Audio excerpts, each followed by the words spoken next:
Rosie is squatting on the grass and doing a poo. Now she has concluded, and she's joining me and you. She is looking frisky, pleased to be outside at last. It's been quite grey and rainy, but now that's all in the past. Wow. What a song. It just came to me and just flowed right out of me. It was like I was channeling it. An extraordinary musical moment to kick off a podcast which features a conversation with an extraordinary musical man. Look, I'm getting ahead of myself. I apologise. Hey, how you doing, podcats? Adam Buxton here. Hope you're doing well. It's a blustery day out here in the country fields of Norfolk, UK, in mid-July 2020. And I'm going to lay some facts on your ass about my guest today for podcast number 128, guitarist Ed O'Brien, who, I'm glad to say, is a friend of mine. I've known him properly I've known him for about 15 years now. Here's some Ed facts for you. Ed, currently aged 52, met his Radiohead bandmates in the mid-1980s while attending Abingdon School in Oxford, though they didn't settle on the name that made them famous until they were signed in 1991. Though their first album, Pablo Honey, featured the outsider anthem Creep, it didn't prove to be an indication of where the band was headed musically. I remember being quite sniffy about Radiohead in those days until Louis Theroux made me a tape compilation in 1996. I still have it. I dug it out this morning, and it's called Bucky Bollocks. And on one side, it's a compilation of artists like the Rentals, the Adults, Souls of Mischief, Roy Ayers, Gravediggaz, Marvin Gaye, and Shooby Taylor. First time I heard Shooby Taylor was on that compilation. And on the other side was The Whole of the Bends by Radiohead, which had come out the previous year and totally passed me by. Side 1 is labelled The Bends, and side 2 is labelled The Schmends. I like the Schmends, but I loved the Bends. I was on board from then on. The Bends was engineered and partly produced, I think, by Nigel Godrich, who would produce 1997's album OK Computer and thereafter help propel the band to the outer reaches of experimental yet accessible alternative rock for years to come. So far, band members Tom York, Phil Selway and Johnny Greenwood have all made solo albums. Ed is the latest member of the band to do so, and he, as a solo entity, goes by the initials EOB. His debut album, Earth, was released this year, 2020, in April. My conversation with Ed was recorded in a nice studio at Universal Music's headquarters in London's King's Cross back in early March of this year, a couple of days before the World Health Organization declared the COVID-19 outbreak a pandemic. That was the good old days when the concepts of social distancing, flattening the curve, and of course lockdown were still sexy, fun and exciting. Just saying the opposite of what I mean there. Nevertheless, Ed and I managed to avoid the subject of the C word and rambled on instead about embarrassing Radiohead videos, stolen mini-discs, and whether the band that made OK Computer really were as intense and anxious as the 1998 documentary Meeting People is Easy, directed by Grant G, suggested. We also talked about getting cosmic, the romance of space, whether Ed really is the 59th greatest guitarist of all time, and why he felt compelled to step out from the shade of Radiohead's mighty creative umbrella. This is absolutely great music journalism I'm doing here. But we began by slightly rehashing and updating a bit of the conversation I had with Ed about 10 years ago, which was the last time I interviewed him. Back at the end for Links and Waffle. But right now with Ed O'Brien. Here we go. Ramble chat, let's have a ramble chat. We'll focus first on this, then concentrate on that. Come on, let's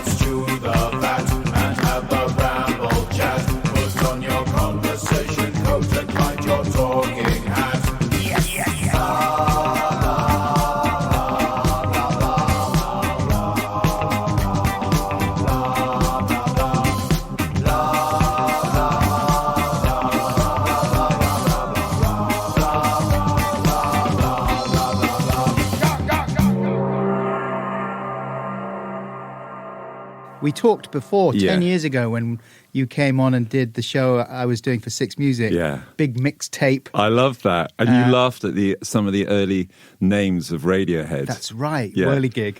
Shindig. Shindig. I used a bunch of leprechauns, sort of. That's right. Dancing around a 4-foot Stonehenge monument. Yeah, I know. I still, when you mentioned that, I still laugh at it. Yeah, Shindig, with waistcoats and horn players. I was actually telling somebody about this yesterday, saying that, and it was at the same time that we had a country rock phase. Like Radiohead. Very good. Well, there is a band a band called Radiohead, right? Yeah. Who do very good country covers of Radiohead songs. Yeah. So 10 years ago, though, and what did we talk about? We talked about coming back off tour and making that adjustment from being pampered and having a very strict and easy-to-follow routine to coming home where all bets are off and the responsibility is once again yours to actually conduct yourself in a mature and responsible way. Yeah. And that is, I mean, I was marveling at your ability to do that. Or maybe not ability, but it was also at a time, you remember 10 years ago when all our children were little. Yeah. And it was that thing that you'd get back off tour. And rightly, you know, my wife. I'm trying to phase that out. I love that. You can't phase that. I love it. But I didn't want to put on that little voice. I love it. So my wife, Susan, was at the end of her tether. She'd been holding the fort down. And you can imagine your way for... In fact, the first time when my youngest, Una, was born, 6 months later, I was off touring America for 6 weeks. And you get back off tour. And, of course, her instinct is to pass over the kids and say, right, you get up. And, of course, you're not prepared. And it's those moments, isn't it? It's those 5 days. And you're, you know, like you said, you've been pampered. Everything's given to you and your life is sorted out. And then you pick up the pieces. And I actually look back on those times because it was, you know, of course it wasn't tough, but it was challenging at times. I think you're allowed to say Am I it's allowed tough. to say that? Everything is relative, right? We take it as read that you and I are the beneficiaries of privilege in all sorts of ways. Yeah. But there are certain things that are immutable truths, and one of them is house politics, domestic politics is tough, whichever way you... I bet Jeff Bezos has his days of difficult domestic politics that people could sympathize with. Yeah, no, I think you're right there. Like, I'm sometimes, you know, because of the feeling like I've won the lottery ticket, you know, that you're reluctant to say it. But yeah, it was tough. But actually, I look back on those times and I really value them because I think, like, those moments of rawness as a father and as a family, it's not just as a father, in those moments when the shit's hitting the fan, you don't know what you're doing, and you just hold on. Shit, the vomit. The whole thing, and you're feeling like you're the worst dad in the world. Yeah. All of that stuff, and sometimes it's literally you just have to hold on. And I look back at those times with great affection, real affection, and that kind of, particularly because now the kids are teenagers. Same with you, right? Yes. So that whole time, that lack of sleep, all of that uncertainty, and there's a kind of magic to it, right?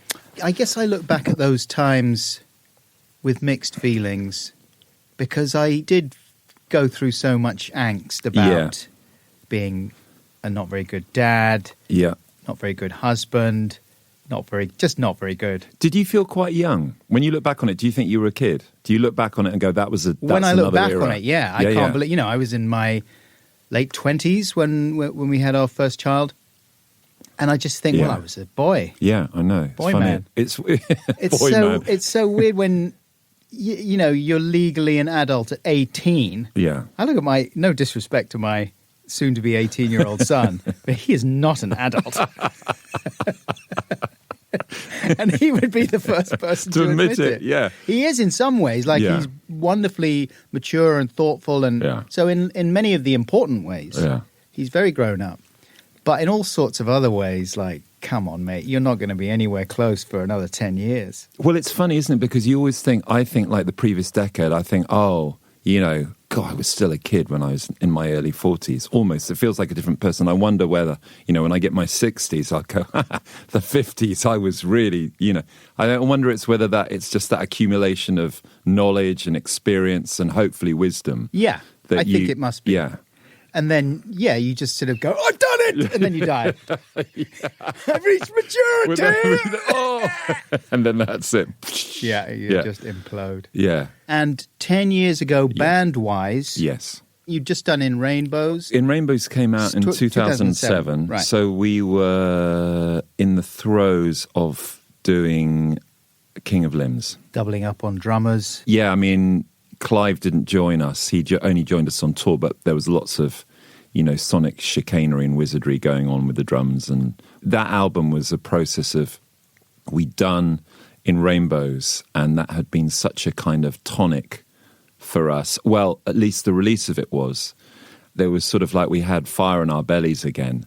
And I think that we really wanted to go in and make another record, but the truth of it was we were kind of bored with our instruments, and that was what the King of Limbs was about, kind of putting down the traditional instruments and just trying to jam and make music in a different way, looping stuff and Serato software, which is the stuff used with DJs use, and using all sorts of stuff. And that was fun, Yeah, because I can't remember if it was you or maybe Johnny, or maybe I read it in an interview. The consensus seemed to be amongst the band that pretty much every record you came close to breaking up one way or another. Yeah.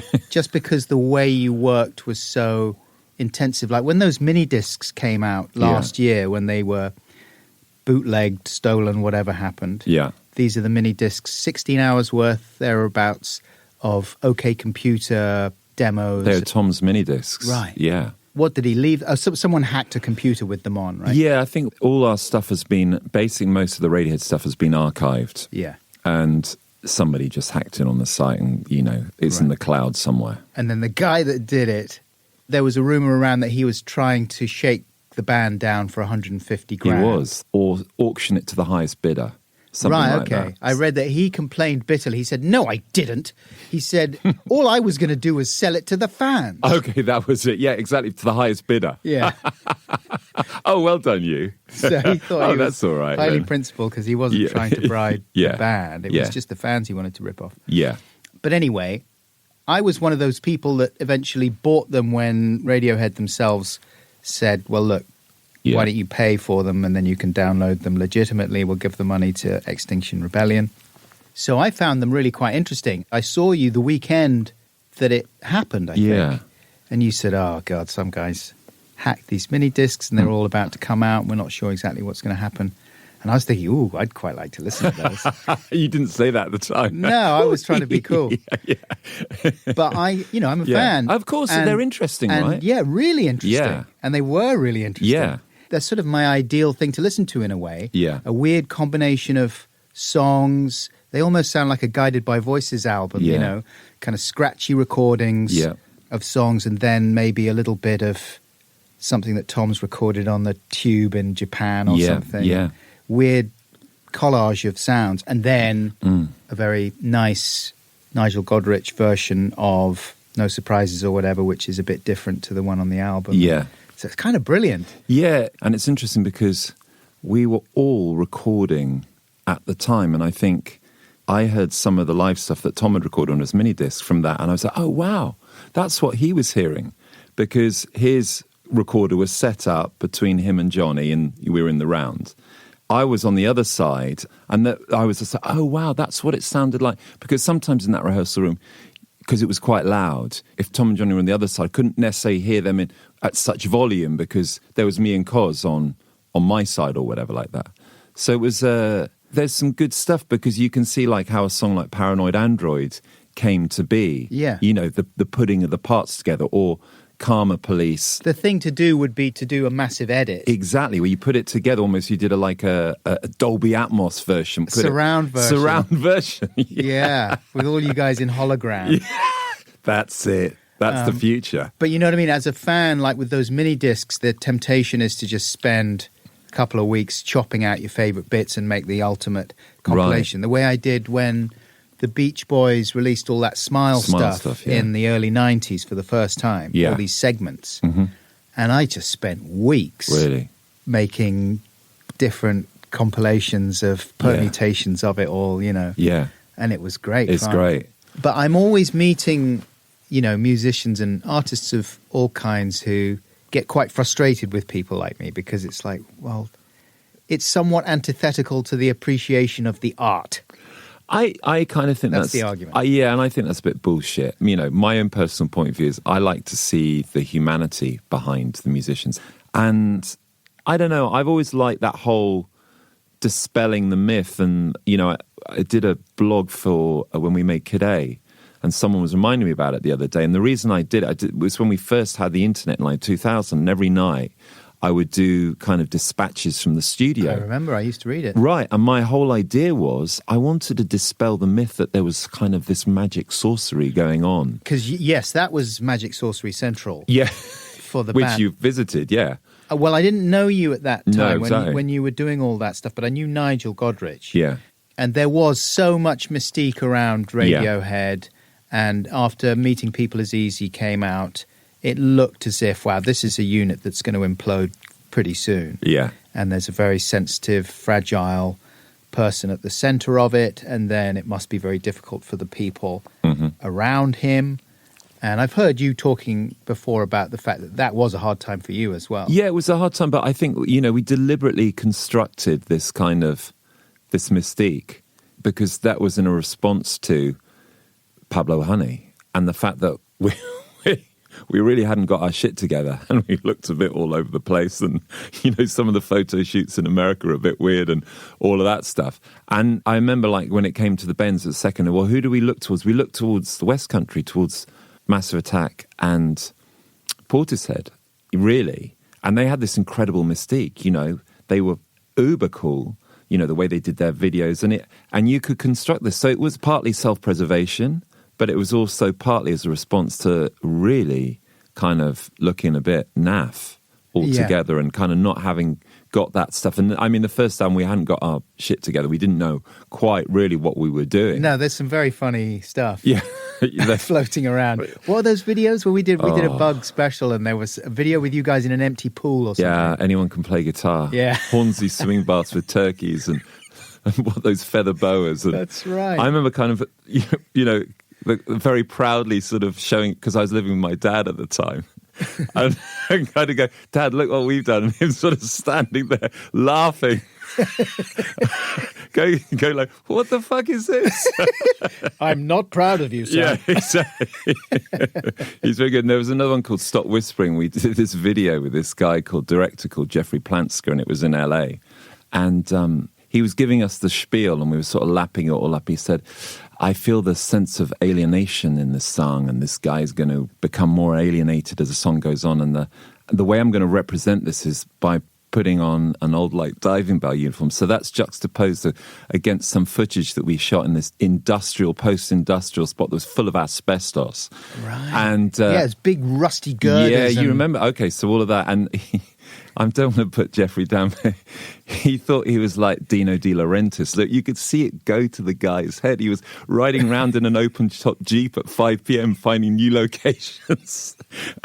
And you find a spot. And I remember he had Phil and I kind of balancing this pincushion. He kind of pulled us in, and the direction very quietly was, guys. And there were some hat pins in there. And he said, just make it your own. And Phil and I sort of looked at one another, and I could hear the hushed tones of people going, isn't Jeffrey a genius? So you get this video, and I remember playing it, you know, because you kind of, you know, there's that uncertainty when you basically knew it was pants, but you didn't want to admit it. And then, of course, you go and play it to your dad, and your dad's laughing. What's with the guy in the diving suit? Why is he suddenly in the picture? Yeah. And it's like, oh, yeah. Yeah, why is he there? Do you remember Not the 9 o'clock News? Yeah. Nice video, shame about the song. Yeah. It was a classic nice video. It was a perfectly nice song. It wasn't. No disrespect. No. It was pretty crap. But it was massively pretentious. Yeah, it was so pretentious. And that's kind of that stage when you didn't know to go no. Then once Pablo Honey came out, a lot of the time in Radiohead land, 90% is saying no, we're not going to do that. And that's very important, because that means you have a sense of self.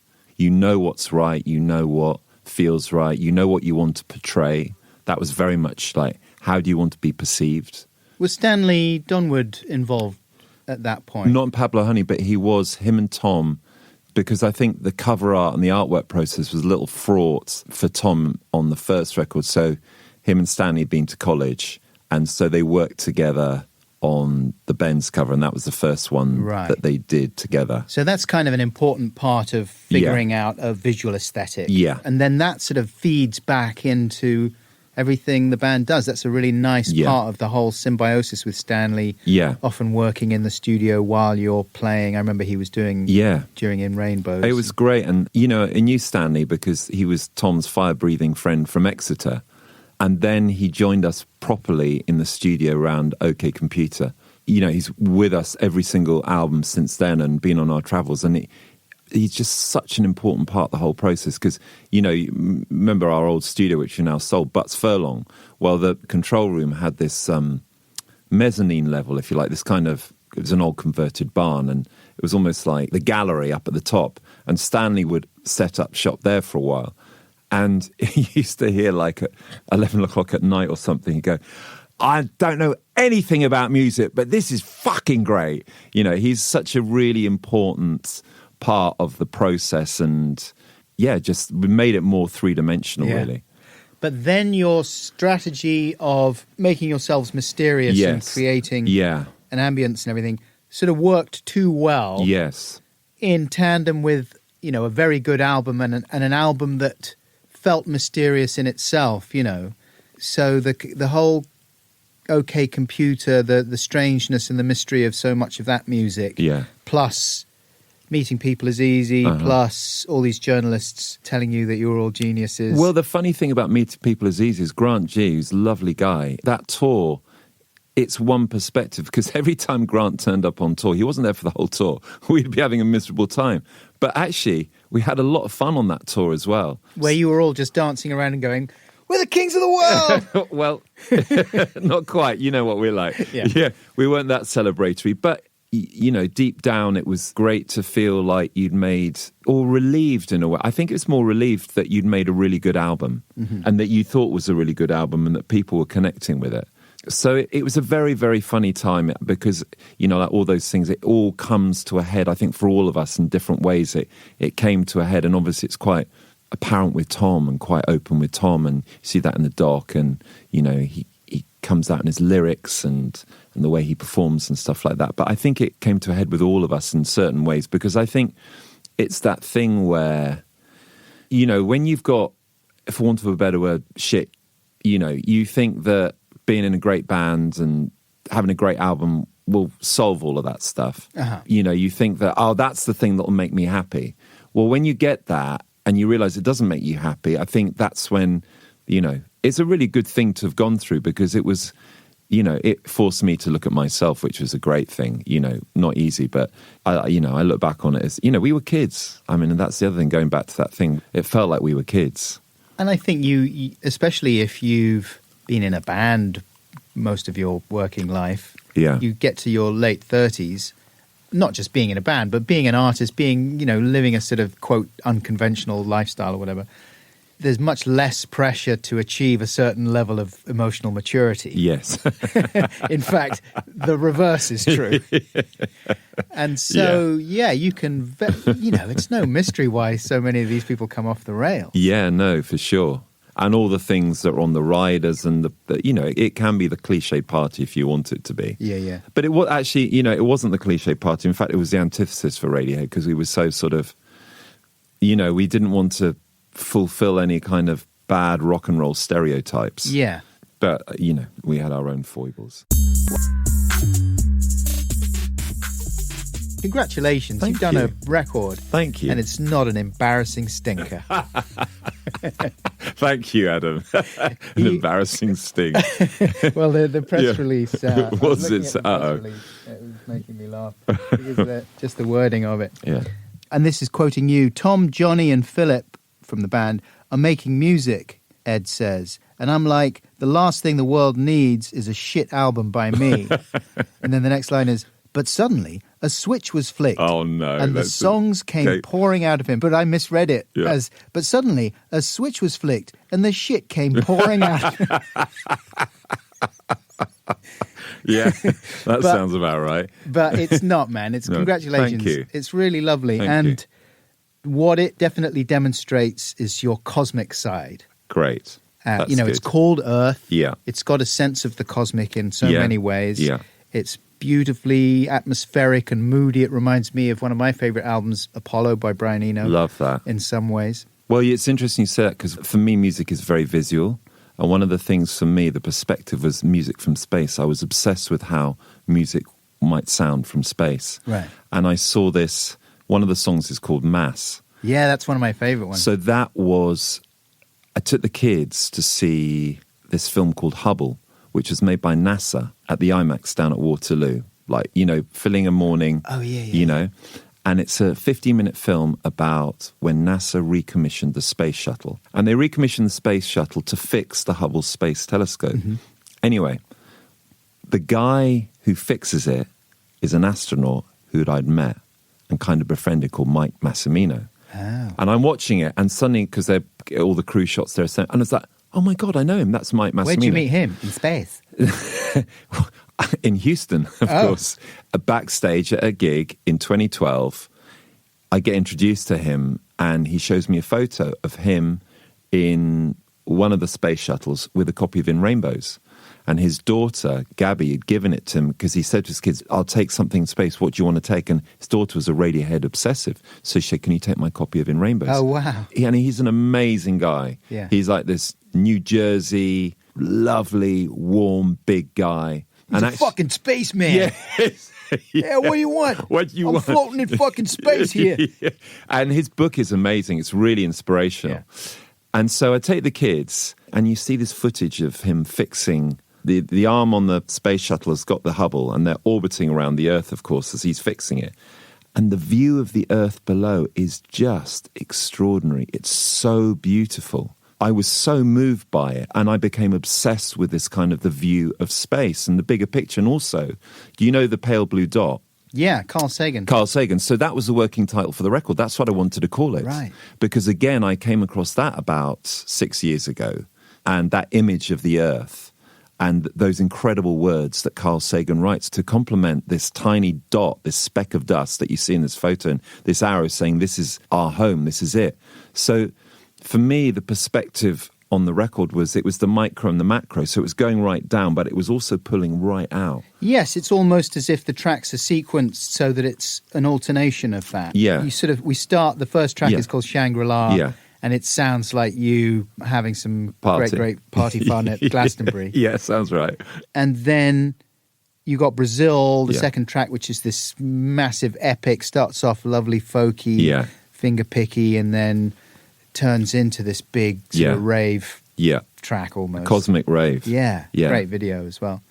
And then, yes, you've got these tracks like Mass, which is the one that reminded me of Apollo most, a kind of mood piece. I'm really still obsessed with that thing of the sounds of space. And there's really, I've been reading a lot of stuff. Like I was reading about the great, God, I've got that age when, you try and recall, mate. Yeah, I'm glad it happens to you too. Isosceles triangles. That's all I can think of. That Pythagoras. Okay. Yeah. Pythagoras, he was a really interesting guy. He talked about the music of the spheres, like each planet had its note, had its frequency. So I was really kind of interested in that, and I love those NASA recordings of each planet, which is really interesting. What do they sound like? It's sound. But what's making the sound? Well, I think what they've done is it's radio frequencies. Yes, radio frequencies, an interpretation, and they've translated the frequencies into sonic waves or something. I'm not quite sure. Sounds like bullshit to me, man. Yeah, well, I like that shit, don't I? I lap that stuff up. Yeah. And for me as a guitarist, I realise in many ways Eno is more of an inspiration. When people say, who's your guitarist?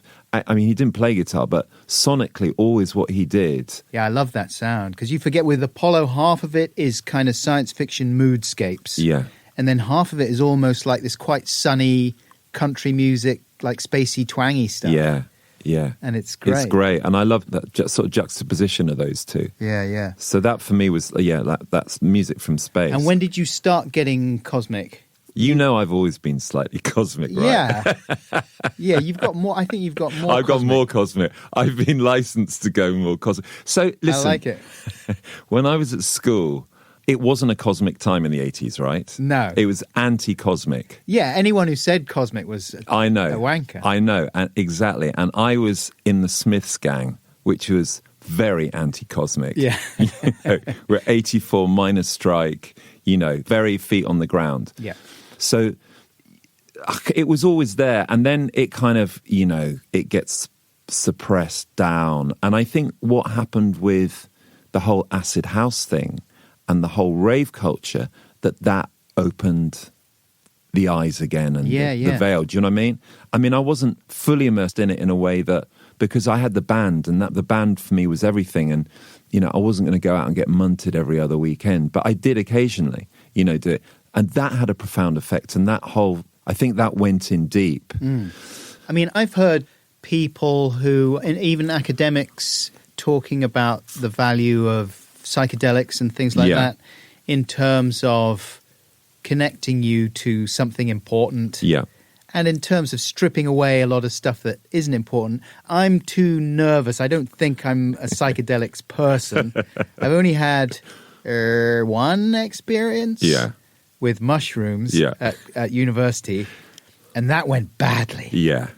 I mean, it started out going okay. Yeah. And then I looked in the mirror and I didn't feel connected to the reflection in the mirror. Yeah. Have you ever had that? No. I think it's called a sort of fugue state. Right. It's like, I've read that it happens to some people when they take mushrooms, not everybody. Yeah. It was really, really alarming. It was like I was looking at a clone. Yeah, that must be scary. It was so scary. Yeah. But maybe what I was experiencing was some form of ego cancellation. Yeah. So I no longer felt connected to a physical maybe version of myself. Yeah. And so I should have been celebrating it and dancing around and going, I'm free, I'm free. But instead I was thinking, why is there a clone in the mirror? That's bad. Yeah. Then I went to the toilet and my knob had shrunk to the size of an acorn.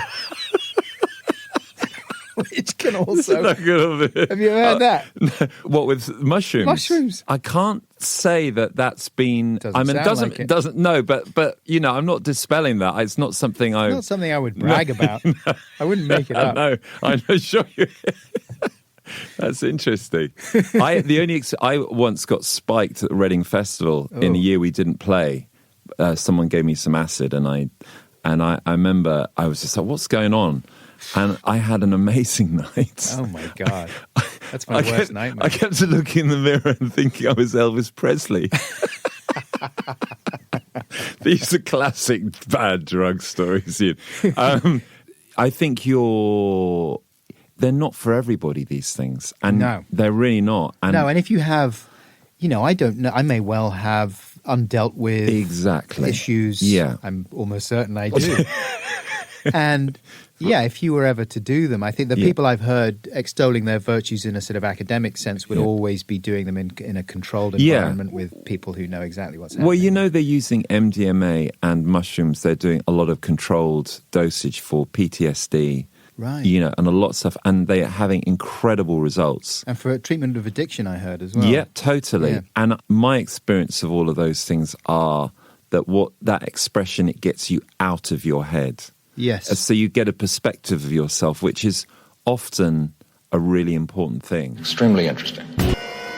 Sometimes I thought to myself, like, maybe my obsession with space and sci-fi and that kind of Bowie-esque space oddity thing of alienation and the romance of space travel, I would say, to generalize, that is a kind of a typically male thing.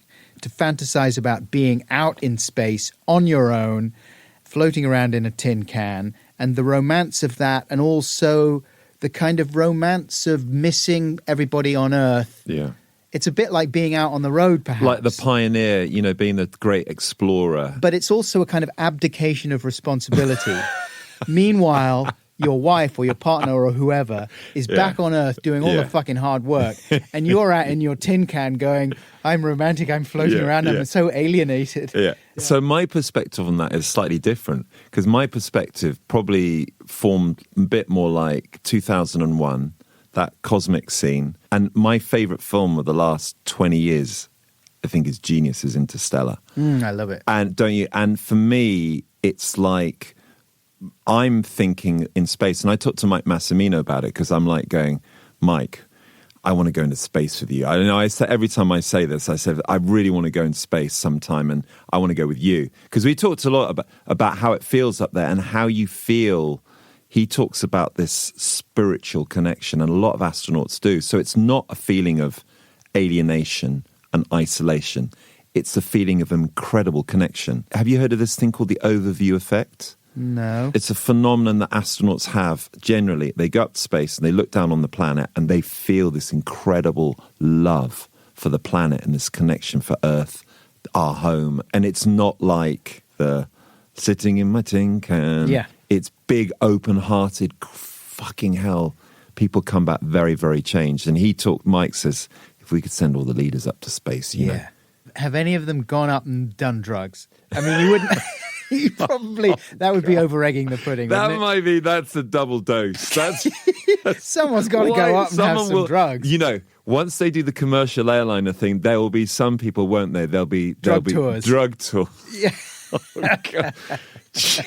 Did you see Ad Astra with Brad Pitt? Yeah. That's quite good, isn't it? Did you enjoy that? I mean, it's not. I would hesitate to recommend it, but I thought maybe you would have dug it. I started watching because I thought this is right up my strasse. Yeah, dad issues. Dad issues. Space. There was something Brad about Pitt. it that just felt, yeah, I know, and he's great. I just thought it was a bit wooden. It's not the best. It's quite clunky, but Yeah. there were elements to it that I thought were quite brilliant. And there's a sequence at the beginning where Brad Pitt's character, whose dad is Tommy Lee Jones, and he's like far out in outer space and he's gone rogue, and Brad Pitt has to go and sort him out. And the first leg of his journey is to go up to the moon, where he's going to take a shuttle off to Mars or something. Yeah.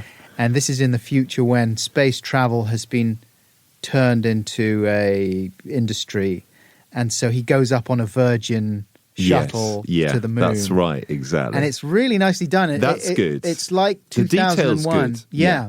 I thought all that detail was great. Yeah. I just thought there was something lacking. No, I mean, the actual story, Yeah. there's this, I don't want to spoil it, but there are several sequences.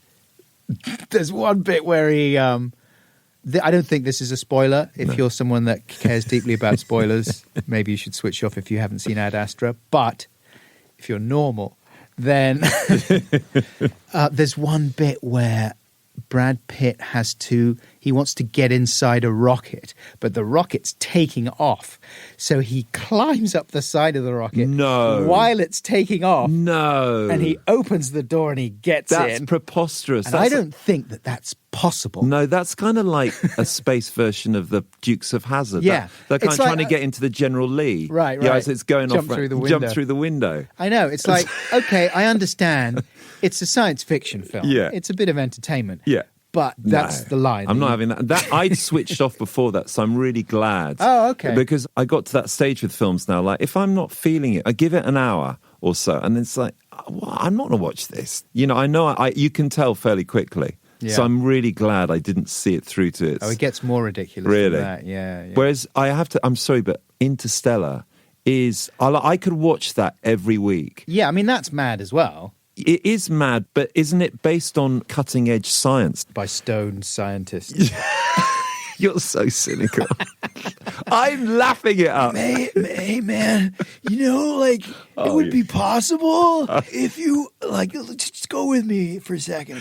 I love that. I love it too. To me, I know, but to me, I love it so much, and it kind of resonates on a way that I feel like, and I'm probably wrong here, but I can feel like almost that it's based on this kind of, almost like these scientific truths. Mm-hmm. You know, however preposterous it might seem, and that whole thing of the mirrors and the different dimensions.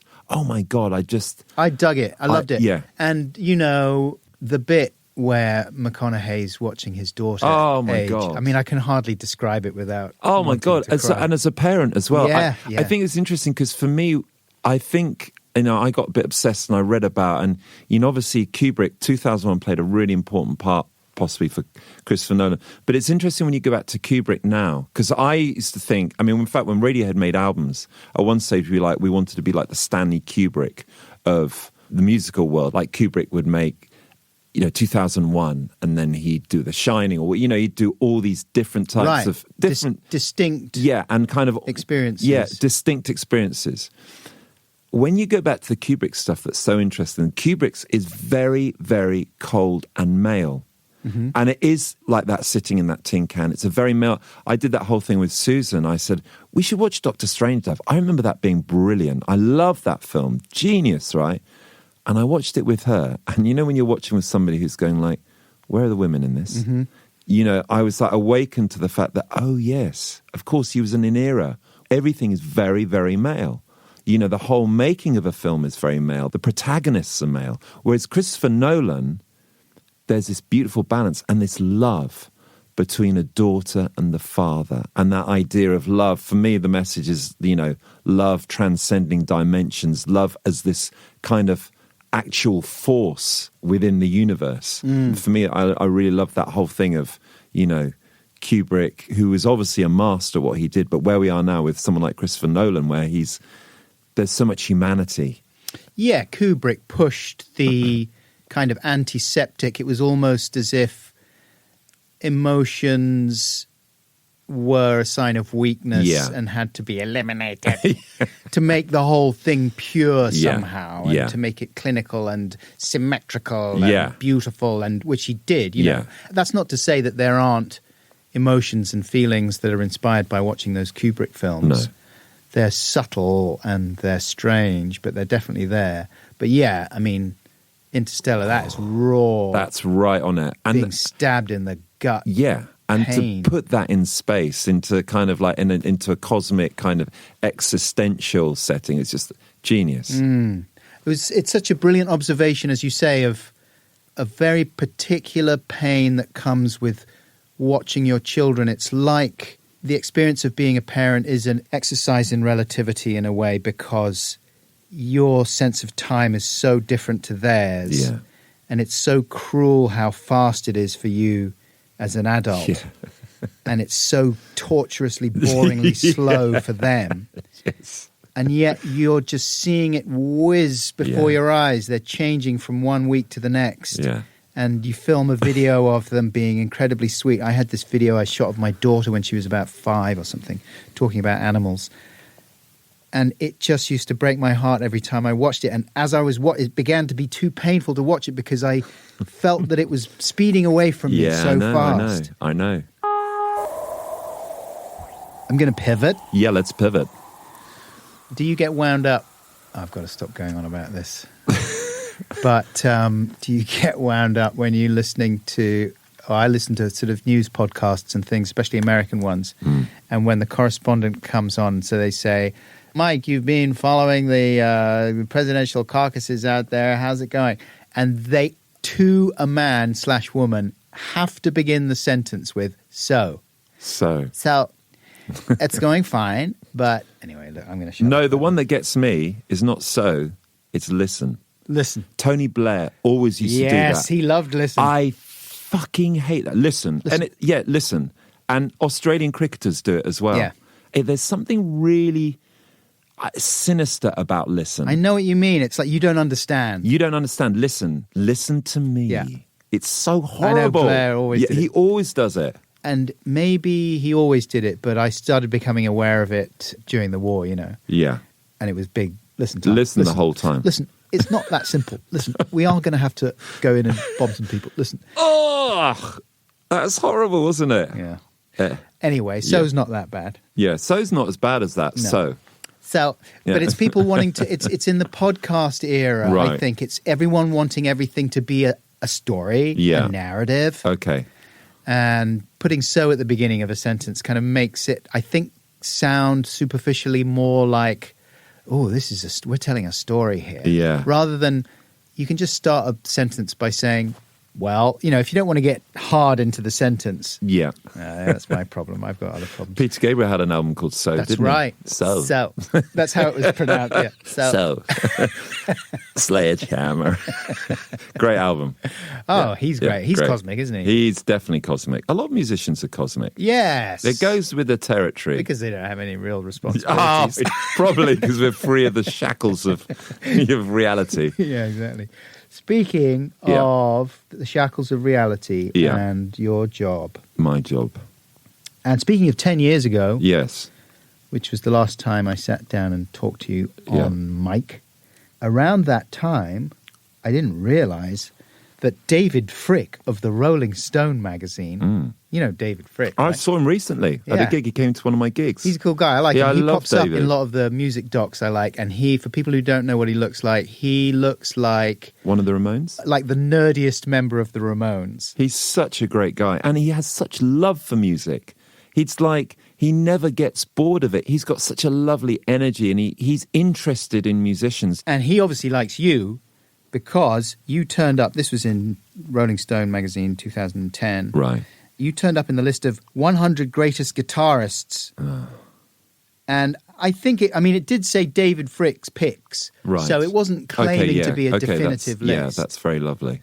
But inevitably, those lists are always framed as or read as, Yes. here's a definitive list Yes. of the greatest guitarists of all time, Yeah. or the greatest comedians, or the greatest whoever. Yeah. And of course, it's meaningless, Of really. course. Yeah, we know that. But still quite nice to pop up. Do you remember that list? No, I never. You heard- don't seek I those don't things seek. out. No, I stopped reading interviews and all of that around the time of OK Computer because it was kind of like it was so good and I didn't like the effect it was having on me. It was Right. making me feel better about myself. I was so kind of sensitive to it, and if it's bad, it's going to bring me down. So just do Leave it and alone. leave it alone. Good idea. Yeah. Anyway, where am I? What? What do you reckon? Oh God! In at 89 with a bullet. I don't know what. 59. No, really? Above, look, you see, you already No. like it. No, I don't. Really. Above Johnny Greenwood. No. Who's number 60. You are kidding. Also above That's not right. Angus Young, No. 96. Bert Jansch, What? 94. Robbie Krieger from No, The Doors, 91. it's- Joan Jett, 87. Neil Young, 83. Whoa. Dave Gilmour, 82. Joni Mitchell, 72. Lightning Hopkins. All of these people you are above. I'm a fraud. Link Ray, Mick Ronson, 64. Oh my God. It says Ed O'Brien, Radiohead's two lead guitarists I'm have not a a lead symbiotic guitarist. relationship where you're two lead guitarists. Well, no, Johnny's the lead guitar. I see myself as kind of like the sweeper role. Like, that's a football analogy that you won't know about. Okay. It's sport ball. Right, all right.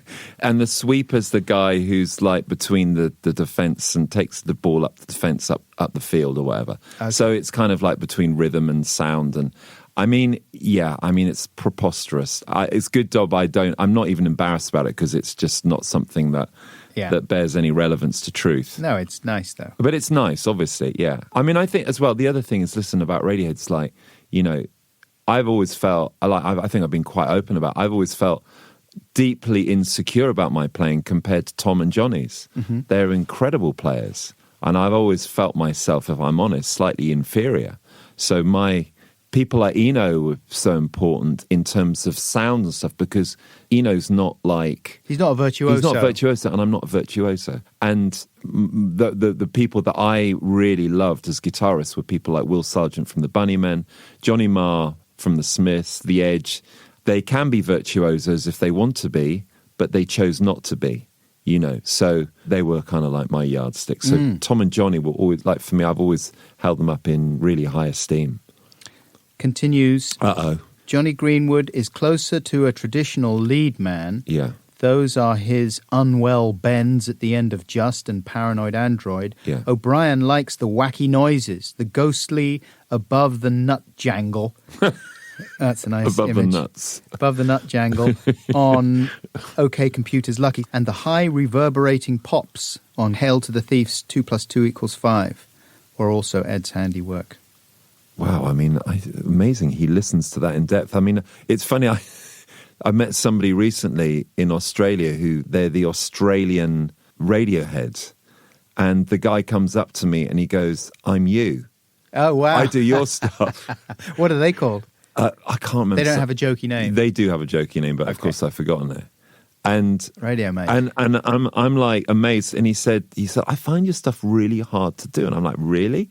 And I'm always astonished that someone would listen because I never listened to my part as a bit, it's all about the song, its entirety. Mm-hmm. It's always serving the song. It's the whole thing. I mean, that's why I think these things are a bit unfair, because really when somebody's singling you out, they're not, because it's the collective sound a lot of the time. Yeah. So, yeah, I'm always surprised when people actually go, oh, yeah, that sound. I'm like, oh, wow, you noticed that. Yeah. Oh, I think people do. At number one, Yeah. who do you think's number one? It It isn't Jasper Carrot. No. Okay. Is it Jimmy Page? No. Is it? Okay, can I have a couple of guesses? Yes. What would he do? Would he go for, well, Hendrix? Yes. Yes, of course, sorry. I should have gone straight in there. Jimi Hendrix, number one. Yeah, number two? Number two, Dwayne Allman. Oh, okay. I mean, wouldn't- that's eccentric, I would say. Yeah, that's no disrespect to the mighty Dwayne Allman. Number three, B.B. King. okay. Is Clapton in the top 10? Yeah, I think he is. Prince? No, doesn't place. No. Yep. Prince was the motherfucker. Right. Him and Hendrix. I mean, when you watch footage of Prince play guitar, it's extraordinary. And you know that footage at the Rock and Roll Hall of Fame? Yes. When they're playing While My Guitar Gently Weeps. And then he does the mic drop. Yeah. Or guitar drop at the, The end. guitar drop. And Danny Harrison's face, George Harrison's son, is like, what the? Yeah, And it's amazing. It's amazing. extraordinary. I know, people shared it. I'd never seen it, and Yeah. people shared it after he died, and Yeah. I saw it for the first time. He and was it was the greatest. And I think for me, like him and Hendrix, because Prince had that funk, and he could do that clean funk as well. Mm-hmm. They played Kiss on the radio this morning. It was just like, oh my God. Even that, just the wow, just amazing. Yeah, he was extraordinary. Yeah. I want to ask you, Yes. before we conclude, one of my questions was, Yeah. why make a solo album, Ed? Specifically, Yeah. there's so many reasons as Not a to. guitarist in a very successful band Yeah. not to, Yes. especially a successful band where you are, whatever you do as a solo entity is going to be compared to Yeah. some extremely good stuff that you've already done as Yeah. part of this unit. Yeah. And who needs that grief? Yeah. Well, it's a good question, and it actually stopped me for years doing anything, because I like, it was just like, well, I don't need to do anything else. And I think for me, you see, I've always felt a bit of a hole, with all the success and all the fantastic creativity within Radiohead. There was always something missing, and I didn't know what it was. I thought it was just me. You don't realize. And the moment I started writing, it was the most compelling thing, going into your shed and then coming up 5 hours later with something that I thought sounded beautiful. And so you then get to the stage where you demo it, and it becomes, I think it's a really good point, Dan. And like I've had dark nights of the soul on this. Like, what am I doing? Why am I stepping out? And that's usually because I'm tired, or I've been, working on it for too long. It's not a rational thing. It's a completely intuitive thing. It's like a feeling. It's like, listen, if I didn't do this. Yeah, Tony Blair, listen there. Oh, did I do a listen? Yeah. Oh no! Oh, just bleep that out. Sorry. If I didn't, that's Sorry, I'm that's making awful. you self-conscious. Yeah, if I didn't do it, I wouldn't be me, and that's all I can say. I'm completely pulled in, and I've started thinking about the second record. For me, the last week has been amazing, because I've kind of connected with where I think I want to go. I've had to double check myself a lot. I'm like, is this right? Is this, because why did I not do this 20 years ago? Why am I doing it now? Mm-hmm. And I don't know. And it's that thing you get back to. There is a mystery. There is a magic to music as well. And maybe, you get the calling sometimes. The ancient Greeks used to see it as a kind of a calling, and the muses, and put it in those kinds of terms. And, it happens to different people at different stages in their life. And for me, this is happening now. And I'm constantly out of my comfort zone, which is the best place to be. It makes it, Nick Mason from Pink Floyd has this lovely expression. He said to me, well, of course, we could all be at home feeding the peacocks, and he probably does have peacocks. Yeah. But it's that to answer your question in a short way, I think if you are going to do something outside of Radiohead, you have to be absolutely sure that it's the right thing, and you feel that, and there's a power to what it just feels so right. So it's not an exercise in staking your independence and saying... I don't know if you... But I've always been the opposite. Yeah. I've always hated that idea of the ego going, well, I should do something because the others are doing. I've got nothing to prove. I haven't got a competitive bone in my body. I'm not like that. And for years, it was Radiohead, which was absorbed my whole creative part of me, and it was my family. And I was so happy, and I didn't have time for anything else.